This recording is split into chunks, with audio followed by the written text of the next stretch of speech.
भगवान सरल स्वभाव न मन कुटिलाई, मन में कपट कुटिलता ना हो, सरल स्वभाव तो बहुत जल्दी जीत जाते हैं। भगवान ने कहा मोहि कपट छल छिद्र न भावा, मुझे कपट छल आदि नहीं अच्छा लगता। एक भक्त तो 1 मिनट में भगवान के दर्शन पा लिए।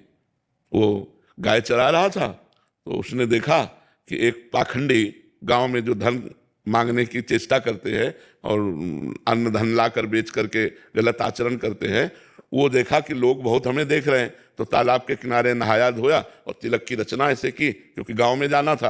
अब देखा बहुत लोग देख रहे हैं तो ऐसे नाक बंद करके, और वो बालक ही था 18-20 वर्ष का चरवाहा, वो नजदीक गया और कहा महाराज ऐसे क्या करते हो? तो बोले इससे भगवान के दर्शन होते हैं। अच्छा, अब वो अपनी झोला उठाए गांव में मांगने चले गए। वो वैसे ही तालाब में नहाया और वैसे ही तिलक रचना की जैसे उसने की थी मांगने वाले ने। अब वो तो पोले से पकड़े थे, अब वो सीधे बंद कर दिया कि भगवान के दर्शन हो। अब 1 मिनट बड़ा होता है, इतने में भगवान ने देखा ये तो प्राण त्याग देगा, प्राण व्याकुल है, लेकिन उसने छोड़ा नहीं कि भगवान के दर। भगवान आके ऐसे हाथ हटा दिए और कहा क्यों, ऐसा क्यों कर रहे थे? तो बोले भगवान के दर्शन करने से। भगवान श्याम सुंदर बोले दर्शन करो ना मैं भगवान।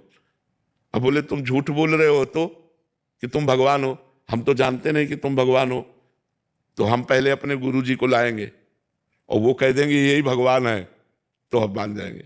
तो भगवान ने कहा वो पाखंडी है, उसको कभी हम दर्शन दे सकते? तो उनका तुम भगवान हो, जब उनकी एक चेष्टा से तुम्हारे साक्षात्कार हो गए तो पाखंडी कैसे हो सकते? वो हमारे सच्चे गुरु, अपने गुरु पर दोष नहीं किया। तो भगवान ने कहा बुला लाओ, तुम हम यहीं खड़े हैं। बोले ऐसे नहीं, तुम भाग जाओगे। अपने गमछा से एक पेड़ में भगवान को बांधा। देखो भोलेपन, अंतर्यामी भगवान को कौन बांध सकता है? वो गए, अब वो मांग रहे थे गांव में, उनका गुरु जी चलो भगवान आए हैं, आप देखो वही भगवान है तुम्हारे वाले। उनका हाँ तुम्हारे। बोले नहीं, देखना पड़ेगा। उन्होंने सोचा इस बालक को कहां से भगवान मिल सकते हैं, और पीछे पड़ गया, उनको लेके आया और कहा पेड़ में देखो ये भगवान है। तो उनका बच्चा तुमसे सही बताएं, हमको तो अंगूठा केवल दिखाई दे रहा है। भगवान के चरणों में लौट गए, बोले भगवान यदि आप भगवान हो तो पहले हमारे गुरु जी को दर्शन दो। तब उसकी अज्ञान दृष्टि का नाश किया तो देखा भगवत साक्षात्कार होते ही दिव्य ज्ञान प्रकट हो गया। और अब उसने अपने शिष्य को प्रणाम किया कि बच्चा तुम्हारी कृपा से हमको इनके दर्शन में यही साक्षात भगवान है। तो उसने भगवान का आलिंगन किया, भगवान ने कृपा की, 1 मिनट में भगवत साक्षात्कार।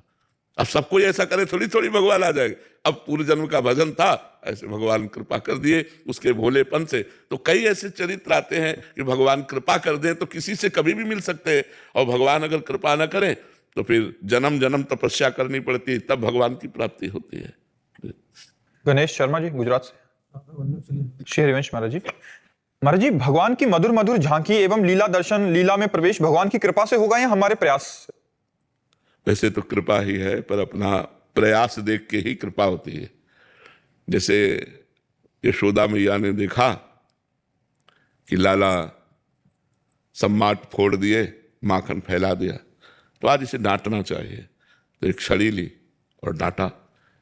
तो लालन भयभीत होने की लीला की देखो, भक्ति का चमत्कार देखो, प्रेम का चमत्कार। जिनकी भ्रकुटी टेढ़ी हो जाए तो काल भी भयभीत हो जाए।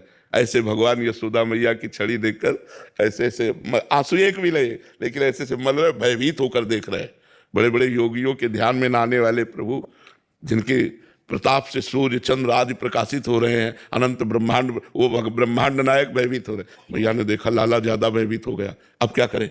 इसको बांध देना चाहिए थोड़ी देर के लिए, तो कहीं भाग के नहीं जाएगा। तो ऊखल में बांध दिया, ऊखल धान कूटने वाला होता है, उसमें बांध दिया। जब बांधने के लिए लाला को पकड़ने चले, वो बात हम खास आपको बताना चाहते हैं। तो मैया जितना भागती भगवान उससे आगे भागते हैं, पकड़ में नहीं आते।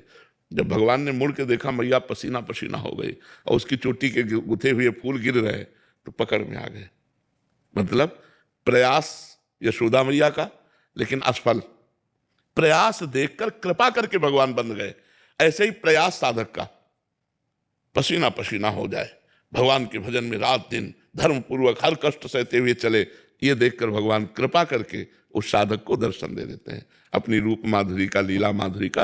लेकिन प्रयास अपना और कृपा भगवान की, दोनों की जरूरत है। नहीं तो कृपा तो सब पर है, लेकिन बिना प्रयास करने वाला उस कृपा का स्वाद नहीं ले पाता। जो खूब डट कर भजन करता है, नियम पूर्वक वैराग्यवान होकर भजन करता है,